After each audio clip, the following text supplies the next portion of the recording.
Welcome to The General and the Journalist, a podcast from The Times and The Sunday Times about how the old order's shifting and conflicts on the rise. I'm Patrick Sanders, the general part of the equation. And I'm the journalist, Tom Newton-Dunn. And today I'm back at Times HQ, overlooking a rather wet London bridge. Patrick, we're both in London at long last, but we're still not in the same place. You're a couple of miles east of me in the East End. I'm downriver, shopping for jellied eels and pie shops, Tom. I suspect you're not doing that, Patrick. What you are doing is probably a little bit sensitive, which is why you don't want to talk about it. But bring back some jelly deals to HQ, will you? I will. So what are we going to talk about on this week's episode? Well, it's a country that fascinates the both of us. And as the world continues to polarize between the US-led West and the Chinese-led East, if you like, it's also a country that has steadfastly refused, so far anyway, to pick between them. And that country is India. It's now a substantial military power in its own right, with 1.46 billion people. It's also just overtaken China to be the most populous country in the world. And while India has been strategically and purposely non-aligned for decades, that middle ground, that fence it's sitting on, if you like, is rapidly shrinking now as the two polarities do their all to erode it from underneath them. So will India soon be forced to pick a side between East and West, and should it, for its own interests? Because which way it does turn could end up being absolutely pivotal for us all. And India has been ever more front and centre of that great divide between the two global polarities over the last month or two. Just looking to Beijing, of course, President Xi has been courting Prime Minister Modi. Prime Minister Modi visited China. That's the first time in 7 years, earlier this month at the Shanghai Cooperation Organization. And that combined with the 80th Victory over Japan Day military parade. And that was President Xi, Kim from North Korea, President Putin, a real access of upheaval.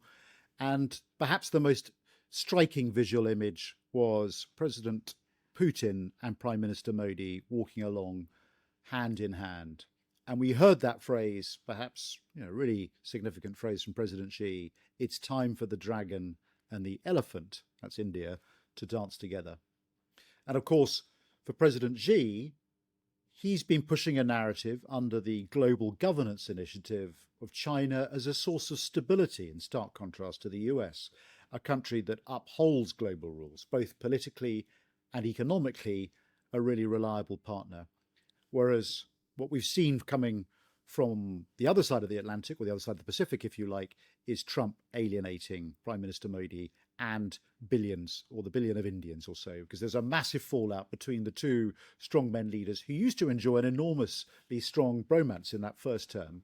And that was achieved or caused by President Trump's imposition of tariffs, moving up to 50% tariffs being inflicted on India. And that came about perhaps as a result of the failing ceasefire negotiations with Russia, but also, I think, because President Trump's claim that he was the one who achieved the ceasefire in India and Pakistan was utterly rejected by the Indians, who simply refused to acknowledge that. Yeah, that was a diplomatic error of the highest order, really, wasn't it? And Patrick, you remember who the last world leader, Prime Minister Modi, so publicly held hands with you? Remind me, Tom, was it Trump? It was Donald Trump. I looked this up. It was Donald Trump at a rally in Houston in 2019. A great picture. There they were, hand in hand, walking out together. Probably Trump as uncomfortable with this as Putin was in the Shanghai Cooperation Council a few weeks ago. But that's Modi's great thing. So it's a fascinating topic, and we have an absolutely fascinating guest to discuss it all with as well. The man who used to do Patrick's job in India, its last chief of the army staff. But Patrick, before we speak to Manoj Naravane, you must have had quite a bit of interaction with the Indian military when you ran the British Army. What were they like to work with? I mean, not as much as you'd think, Tom, because they're not that easy to engage with. And I guess the reason behind that is that history tends to get in the way. And India is still somewhat prickly, shall we say, about the relationship with its former colonial master and the history and the legacy of the British Empire. And it's hard to deal with them because of those politics. They're very, very sensitive to being lectured by the UK, by being told what to do. They're acutely sensitive about any interference in their affairs when it comes to Kashmir or the relationship with Pakistan. And of course, we maintain very strong links, deep links with Pakistan. And what I found was that I could agree to a number of things with my Indian opposite numbers, whether it was around exchanges of staff colleges, whether it was training exercises, whether it was trying to just grow links, develop links with the Indian army. We'd agree that at army level, and then it would be completely killed by civil servants. But on the flip side, we have so much in common with them. You know, our armies are grown from the same taproot. They look like each other. We sound like each other. We've got all that history of shared sacrifice and valor. When I walk into an Indian regimental officer's mess, it feels like walking into my own home. And the thing that I'm always struck by is, first of all, the professionalism of the Indian Armed Forces and the Indian Army in particular, but just how sophisticated their senior military are. They've got very, very effective, world-leading military strategists, and they're deeply impressive. And for people who don't know, they're probably the most effective UN commanders that we've had. So anyway, Tom, set the scene for us for India in the 21st century. What is it we need to know about India? Well, as we discussed, it's the world's biggest country now, the biggest democracy as well in terms of people. It's a contradiction, though, because Narendra Modi, the long-serving Prime Minister, really fits more comfortably in the group of 21st century authoritarian strongmen. He's a Hindu nationalist and some might say even a populist on the lines of Donald Trump. India also has the second largest military in the world by the numbers of personnel in uniform, 1.4 million of them. China at number one, the US coming in at number three, and India's the fifth biggest spender on defence globally. And of course, it's a nuclear armed state. Its economy is also now a superpower. It's boomed enormously in the last 20 or so years. It's got the fourth largest economy in the world now, overtook the UK in terms of their GDP some 3 years ago. And in terms of its great geopolitical strategy, it's non-aligned. It was not aligned during the Cold War, but was pretty friendly with Russia, took a lot of military equipment off the Russians, but since then warmed considerably towards the US, and there's been a very strong, growing alliance there until recently. But throughout all of that, India's governing political philosophy, if you like, its global positioning is one of what they call strategic autonomy. And the big question for you, Patrick, is what's at stake with what India does next? It's a huge, huge question, isn't it? Why does India and what it does next matter so much to the West? So I guess there's a few reasons. I mean, first of all, as you said, Tom, India is the largest democracy in the world, an incredibly vibrant, dynamic democracy. And we talk on this podcast a lot about how the old order is breaking down. Well, one of the reasons that it's breaking down is that you're engaged in this almost death struggle between democracies and autocracies. And so in that struggle, if you lose India, if you lose the world's largest democracy, then you're on a losing wicket. I guess the second thing for me is India's technological and economic dynamism. It is going to be a hugely important player when it comes to how we use technology in the future and the standards that we set. You think about AI, if we can get India on our side to think about the responsible use of AI and set those standards, the world will probably be a safer place. It's undeniable that India has a growing global leadership role and already has a seat at the table, but will, I think, increasingly be important. If you consider UN reform, it's unthinkable that India wouldn't, for example, sit on the UN Security Council. But perhaps the most important reason is that India has committed publicly and repeatedly to be a free and open Indo-Pacific. And that puts them at odds with China. They are a crucial partner in containing Chinese aggression and adventurism in the Indo-Pacific. Hence why we're both fascinated with India, and so pleased also to have such a distinguished Indian guest joining us today from Delhi. And he is General Manoj Naravane. General Naravane served from 2019 to 2022 as India's 28th Chief of the Army Staff. Prior to that, he had a very long and distinguished military career. He served with the Indian peacekeeping forces in Sri Lanka. He's accumulated years of counterinsurgency experience in Jammu and Kashmir, J&K as it's sometimes known, and as Inspector General of the Assam Rifles in the northeast. And he commanded the prestigious Strike Corps and later headed the Eastern Command. And now, post-retirement, he's become a writer. And earlier this year, you published The Military Whodunit, The Cantonment Conspiracy, Welcome, Manoj. And I must ask you, how do you go from leading the Indian Army to writing thrillers and thrillers as excellent as this one? Well, thank you, Patrick, and thank you, Tom. Pleasure to be here and have this opportunity to talk to you all. And I must say, my journey from soldier to storyteller is quite a unique one. I think a lot of officers have written whodunits or works of fiction, but I'm probably the first general who's forayed into this field. And I always say you must try something new all the time, not get stagnated in any one kind of thing. So that's how I said let's do something different. So let's really get into the meat of the discussion. And I guess the starting point for me is to understand your perspective on what the most significant threats are that faces India today, and how, in terms of defense posture and military planning, you pivot and balance towards those threats. Each country always is in a process of continuously analyzing the threats that it faces. Uh, for us, that initial assessment is quite easy and obvious. We have Pakistan on our western front, with whom we have fought numerous wars and have a border problem as well. Similarly, to our north, we have China, a very big neighbor, again with whom we have fought a war and numerous low level skirmishes, including the last one in Galwan in 2020. So these are the two major threats which come right in front of us. But we also have what we call the half front, that is the internal security dimension, which is of equal concern to us because that can destabilize us from within if we are not too careful about it. But from the external dimension, in the past, we were more Western heavy, obviously, since we had fought the majority of our wars with Pakistan.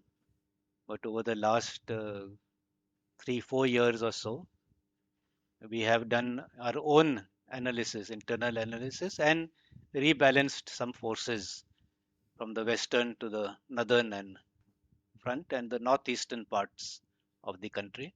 So I think now, if we were 70-30 earlier, we are perhaps like 60-40 now. Yeah, it's really interesting because I think that your characterization is exactly how I would have understood it as well. That for the longest time, for the most, for several decades, I guess you've been much more focused on the threat from Pakistan. But of course, some of your predecessors pointed to the inevitable rise of China and the threat that China posed some time ago. And it's been interesting how you have developed. But what was very interesting is to me is that as you described China as another front that you may have to rebalance towards. Of course, the visuals that we've seen in the last few weeks have been of bridge building with China, with your Prime Minister appearing in Beijing alongside President Xi and taking part in the Shanghai Cooperation Organization summit, which sort of implies some bridge building, some rapprochement. But when I think about the relationship, the dynamic between India and China, it is very hard to see past the incident, some of the clashes that you've had on the border, and in particular in Galwan, that incredibly brutal engagement that took place 5 years ago. And I guess my question is very simple. Given that and the history that you have with China, how can you ever trust them as a potential security partner? Well, there are numerous dimensions and facets to this relationship that we have with China. Now, if you look at it in a very, very broad perspective, in a civilizational perspective, then India and China have been close neighbors for centuries, millennia, in fact. And in that timeline of 3-4 thousand years, if you see uh, the last 60 or 70 years since both countries became independent, then in that overall timeline, it is a blip. You know. So we should not just see that blip and sort of make all our assumptions based on that. Nevertheless, that being one side of the story or argument, nevertheless, this blip which is there and the problem that we have because of our unsettled boundary is the worrisome factor and which causes tension all the time. And this tension is retarding the progress and growth of both countries. And if you would recollect in an interview which our Prime Minister had given, I think more than a year and a half ago now, to a foreign magazine, in that he had said that it is not in the interests of both countries or the region or the world for India and China not to have good relations, and therefore we need to work past this the clashes that which have occurred and you know, solve the boundary question and improve the relations that we have. And that was a year and a half ago. And why I'm re-emphasizing that point is that it has got nothing to do with our relations with the US. We have always wanted good relations with all the countries in our neighborhood, and we have always been working to that end. And so the Prime Minister's visit is just a continuation of all the activities and events which have been going on, and a follow up to the SCO's summit last year. And this was just in the course of things, and people are reading too much into it. That are we pivoting away from the US towards China or things like that? Not at all. It is just something that is part of the way we see the world and the way we would like to have good relations with everyone. India has always been for inclusive growth. We are not the and or type of civilization. We want everyone to grow together and everyone to develop together. And it is to that end that we want good relations with China. But yes, till such time that the boundary question remains, there will always be that little bit of friction. You've given an extremely strategic diplomatic answer, and I believe everything you say. But of course, for many in India, the events of Galwan arouse a lot of emotion. And for some of our listeners who won't remember what happened or won't be aware of it, perhaps you could just describe how you, I think you were army chief at the time, how you had to deal with the consequences of that. Because, of course, it was an incredibly brutal clash. I think 20 Indian soldiers, including a commanding officer, were killed. They were essentially bludgeoned to death with iron bars wrapped with barbed wire. We don't know how many Chinese casualties there were because they don't disclose them. They're not a democracy. They're not transparent in the way that India is. And of course, this took place at 14,000 feet. So very, very difficult conditions. Um, that's 5 years ago. You're taking a very strategic approach. But can you just describe for us how you dealt with that incident at the time and how you managed to de-escalate? Because it cannot have been easy. Well, for that we have to once again go back to the issue of the boundary, which is unsettled. It is probably the longest undemarcated or even undelineated boundary in the world. And since no firm markers exist on where the boundary lies, both countries have their own interpretation of the boundary, their own perception of the boundary. And it is these differences in the perception that lead to patrols coming face to face with each other. There have a number of agreements and protocols which have been arrived at over the years as to how such situations are to be tackled when patrols come face to face with each other. And it is not that Galwan was the first such incident. There are 8 to 10 of such disputed and sensitive areas And these kind of things as a regular feature at least once every campaigning season, that is the summer months. So it's not a very unusual thing. What is unusual is that this time it resulted in all the protocols which were in place breaking down, and therefore uh, coming down to blows and use of barbed wire clubs by the PLA in flagrant violation of the protocols. And that is the reason for this to have happened, because for protocols to work, for confidence building arrangements to work, then both sides have to follow them. You can't be having one side following it and one side not. If can give a sporting analogy, one side can't be playing European style soccer and the other side American style rugby football. Then obviously Mm. it doesn't work. You have to play the same Yeah. game with the same set of rules. But I think the Chinese realized that this will not work, and because of the counteractions that we took, including occupying certain strategic heights on the Kailash ranges, they understood that this game of theirs of following rules as it suits them is not going to work anymore, and therefore, at the end of a number of rounds of talks, they agreed to pull back from wherever they had attempted to come in.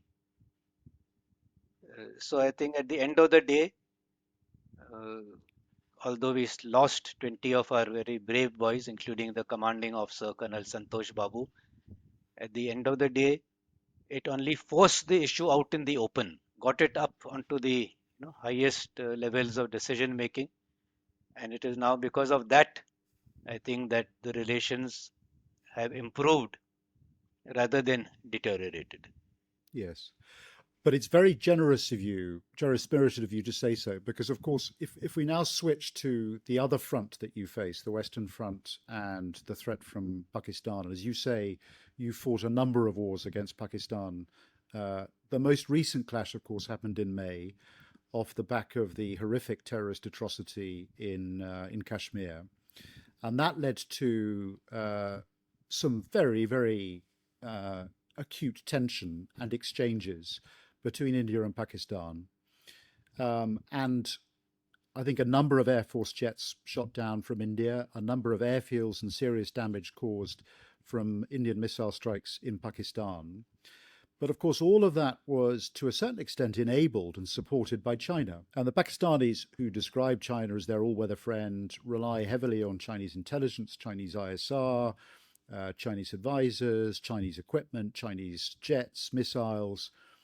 So for Prime Minister Modi to find himself in Beijing alongside President Xi just a few months after China will have, if not actively, then indirectly supported Pakistan's military action, is quite a leap of diplomacy. How, when you look at China's engagement with Pakistan, do you think that that is a core threat? Does it present you with this worst case scenario of a two front war, or do you think that you can achieve the reasonable relationship that you were describing earlier on?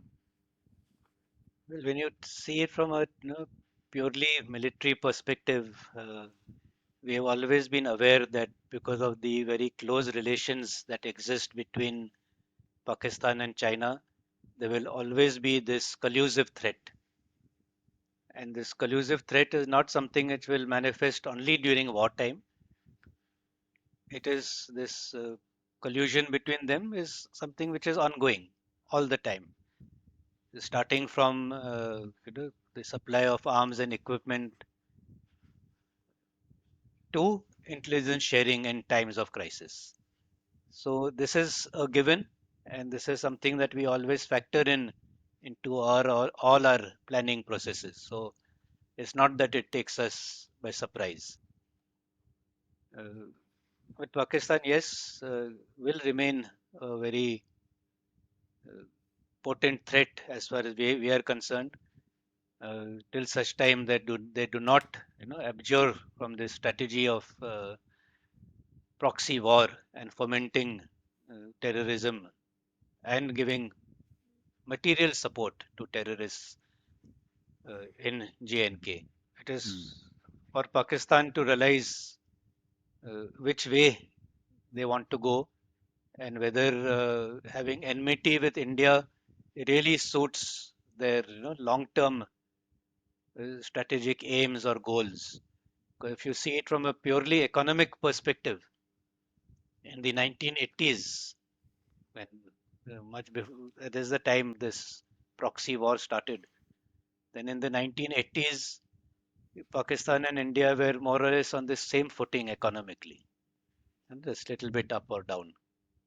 And since then, we have grown by leaps and bounds. We are now the fourth largest economy in the world. Pakistan is nowhere to be seen. So I think they need to rethink what is good for them and their people rather than unnecessarily continuing with this strategy of theirs. And I think, Patrick, you will definitely understand when we say in the army that, don't keep trying the same thing again and again. It's not going to get you success. I think it was So, Einstein's definition of insanity, wasn't it? yes. So why are they doing that? It is not getting them anywhere.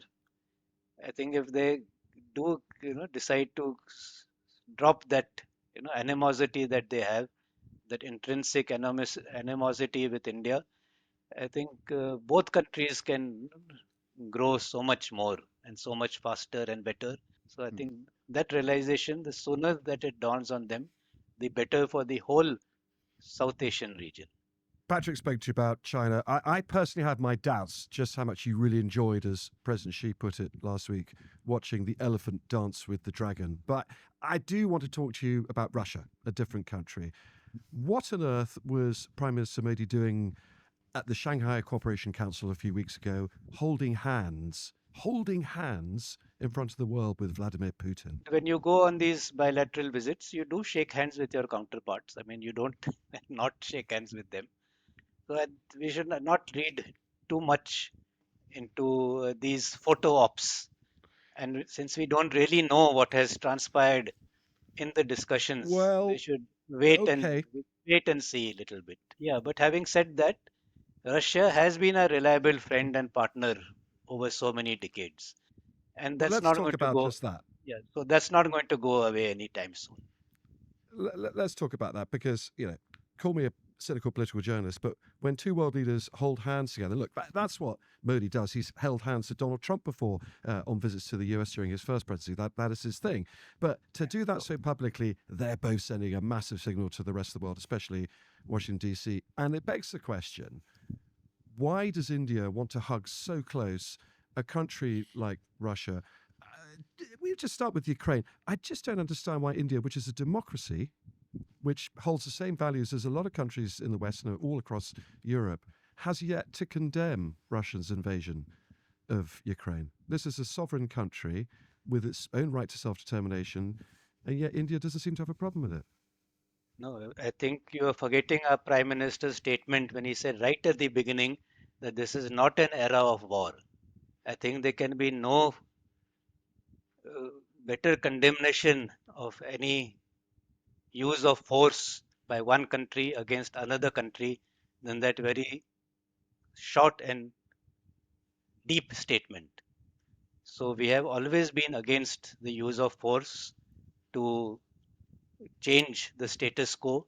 We have always been saying that differences have to be resolved through discussion and through dialogue. And that has been our consistent stand for any dispute which has happened anywhere in the world. So it's not just Russia or Ukraine specific, but everywhere. And even for our own differences with China, we have said that violence is not the answer. Solve it through dialogue. And that is precisely what we are doing. Well, I suspect you know what I'm going to come back with, which is if you really didn't agree with this war and you did want to end it, there is one thing that India could do immediately, and that's stop funding Vladimir Putin's war machine. You buy vast amounts of oil and gas from Russia. In fact, you've increased how much gas you buy and oil you buy as a country in the last year, despite Western protestations and international sanctions. You are fueling this invasion of one country to another. No, Tom, I will have to totally disagree with you on that. You know, I thought we might. yes, no, we are. Well, it's a nice conversations, but we are buying oil from them. So are others. Even Europe is buying oil, gas. The United States is buying other goods from Russia. Why are you singling out India? And the sanctions which are being, placed and targeted, why are you not placing it on your own companies and your own country? Well, we have. And countries across Europe and America is buying ever less goods and oil and gas from Russia. And Yeah, Europe is but reducing it completely. y'all are still buying gas. And moreover, we will buy from whoever we want to. Who is anybody else to dictate to us? We have to look after the interests of our own people. Should we buy at higher price from somewhere else and fuel inflation in our own country? No, it is not in the interests of our population. We'll do what is best for our interest, and that is the bottom line. That's what every country does. Why point fingers at someone else?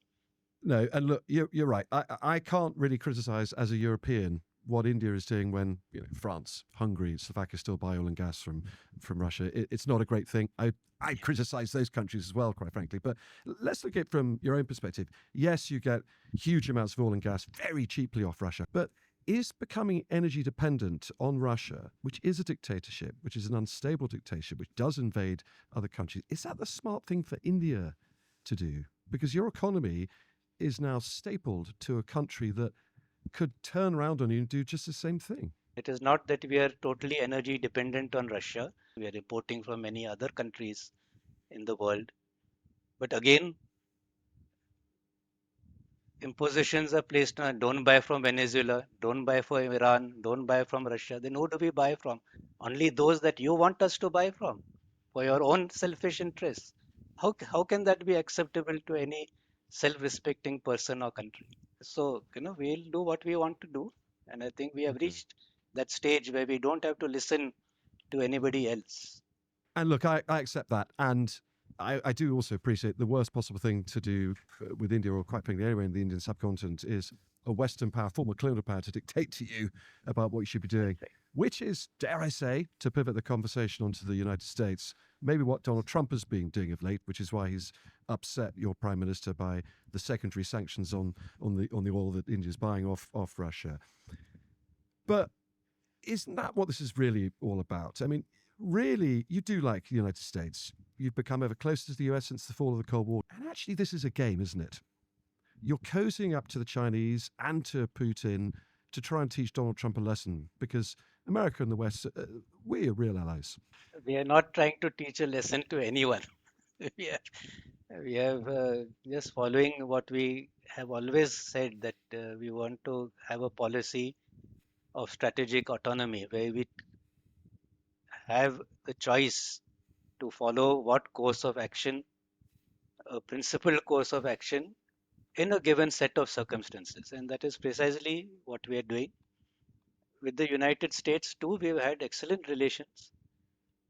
And as with any relations with any other country, there are ups and downs. And there have been ups and downs, and two major downs, in fact, with the US prior to this, the current situation. And we have always weathered these storms and come out stronger. And I'm sure that is what will happen now.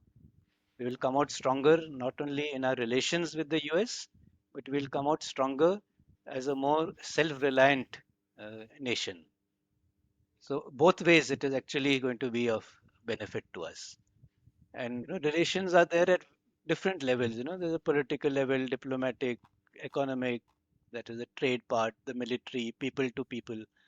Just because one of those 4 or 5 levels is not working very well does not mean that the complete relationship has gone into the dustbin. So, yes, maybe one part of it is not so good right now, but all the others are, I think, still working well. And therefore, our relations with the US will remain quite, firm. So, I'm sure that we will still be good friends with them, notwithstanding buying oil from anyone else. Manoj, I guess where we want to get to with you on this really is that I totally understand India's long held policy of strategic autonomy. You're not allowed anybody, stroke, you play all sides off against each other. And that's great. I just don't think world events and proving this, that you're going to have that liberty for much longer, because you are actually already being forced to choose between the US led West and the China Russia axis towards the East. And buying oil off Russia is the prime example. You can either go with them and take all the oil, but you're not going to be trading with us, and things are going to get pretty rough with us. So that middle ground, that middle perch that India's sat on so successfully for so long, that's disappearing under your feet. No, I don't think so at all, because with this RIC grouping, Russia, India, China, was being talked about even 20 years ago. Nothing much came out of it. People are talking about it again today. Whether it actually finds some traction or not is too early to say. But in the interconnected global world that we live in, especially on the economic aspects, it is impossible not to trade with everyone. You cannot say that I'm going to trade with only a certain group of people and not trade with the others.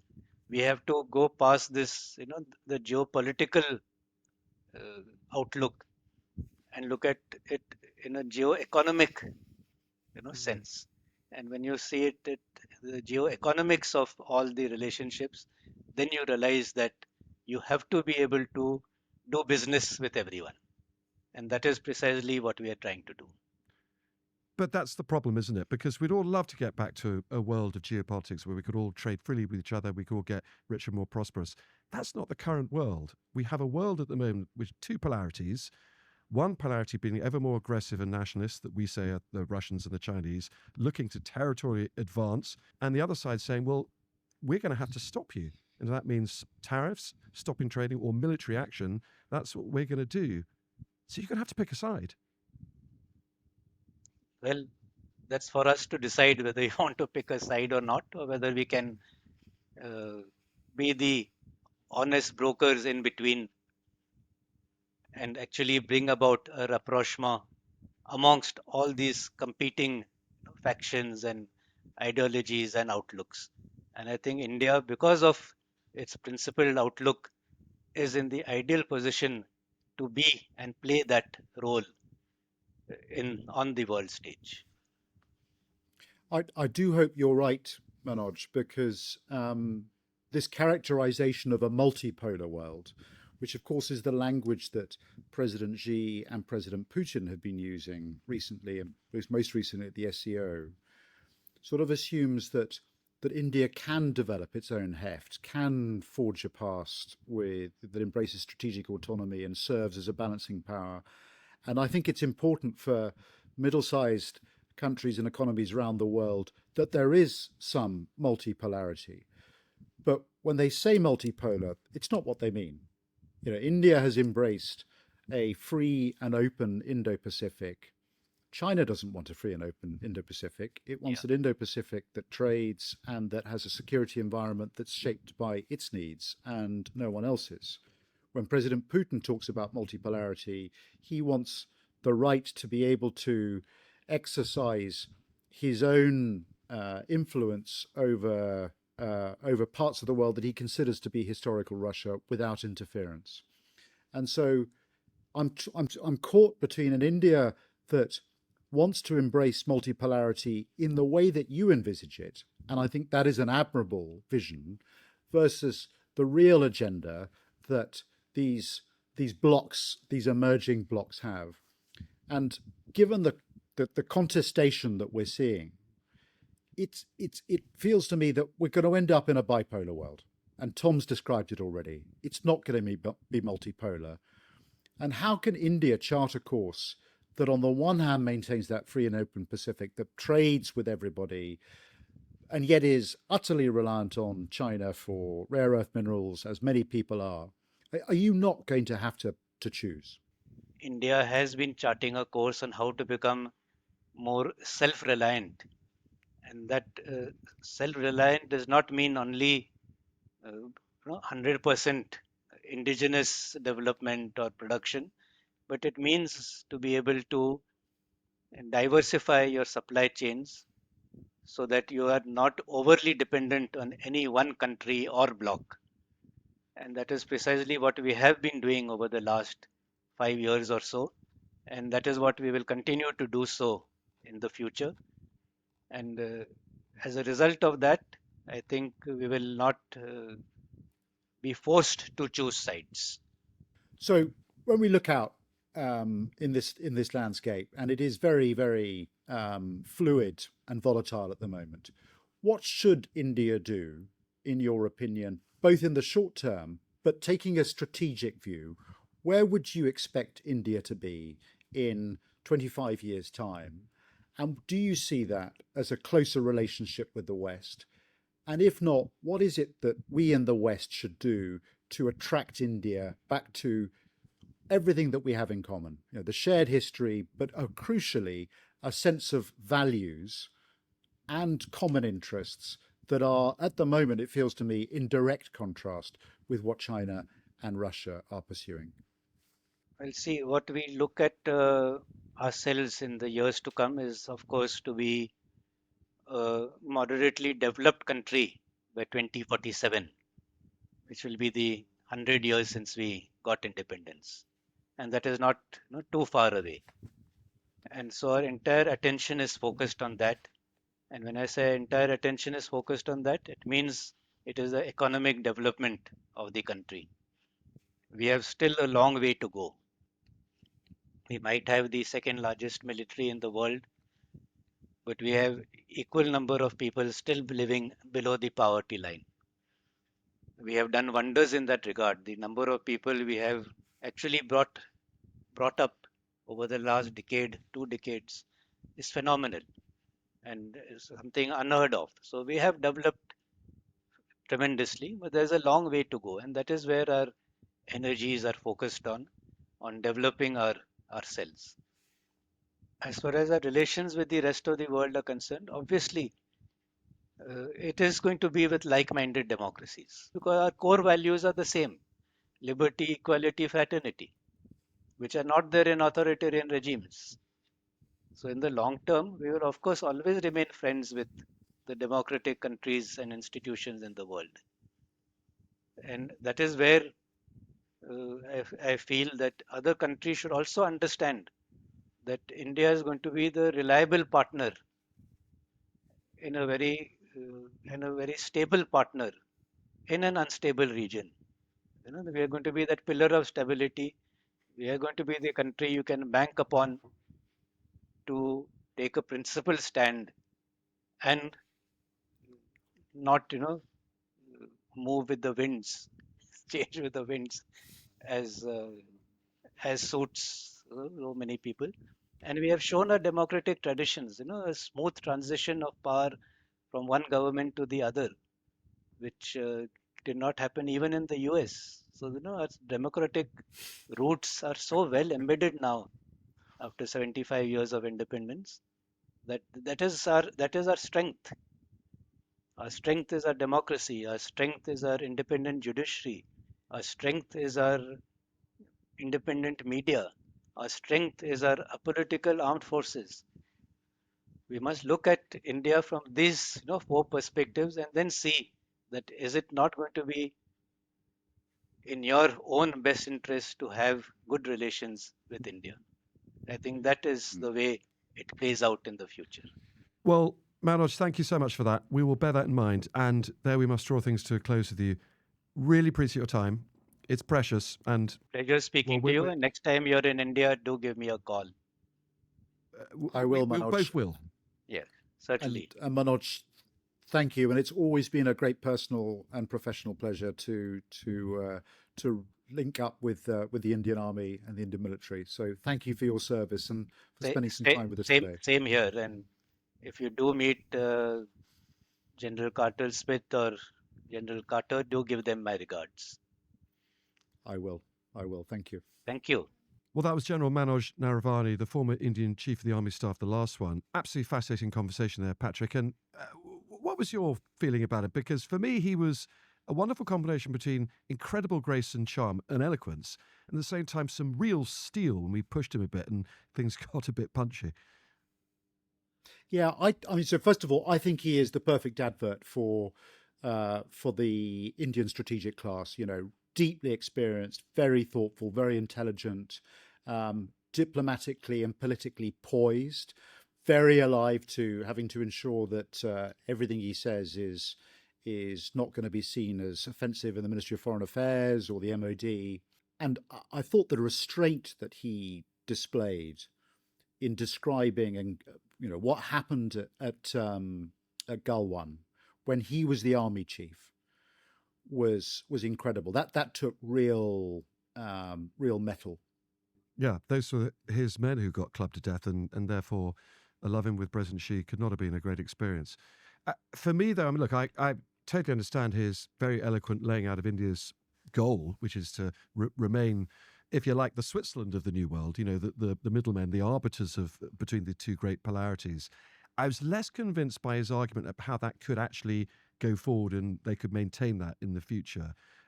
Eventually, at one stage, he said, well, look, if we do have to choose, that'll be our choice. We're not going to do it with you. Brackets, I'm not going to make that choice on this podcast with you now. So it almost felt to me as well that he does accept that perch is getting ever smaller and thinner for India at the moment, and they may have to make a choice at some stage, although they'll probably put that choice off for as long as humanly possible between East and West.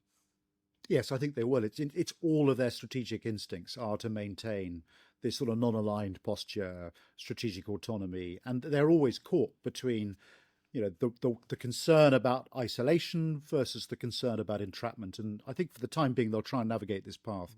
The other thing that always strikes me about India is its approach to Pakistan, and Pakistan, as he said, is dwarfed by India economically in terms of its geopolitical weight, in terms of its military weight. And India seems to me never to be able to really rise above this relationship. It's almost a sibling relationship where they can't let go. And I think so much is in Indian hands when it comes to treating Pakistan with more patience, with more generosity, and they never quite seem to be able to get there. Okay, well, that's about it for today. Thanks again to General Manoj Naravane for joining us for this episode. We'll be back next week, but in the meantime, do please get in touch with us with any questions you have, or just to tell us your thoughts on what you've heard. You can email us at generalandjournalist@thetimes.co.uk. That's generalandjournalist@thetimes.co.uk. We read them all, and it's always absolutely fascinating to hear what you're thinking. So, till next week, thanks, Patrick. Thanks, Tom.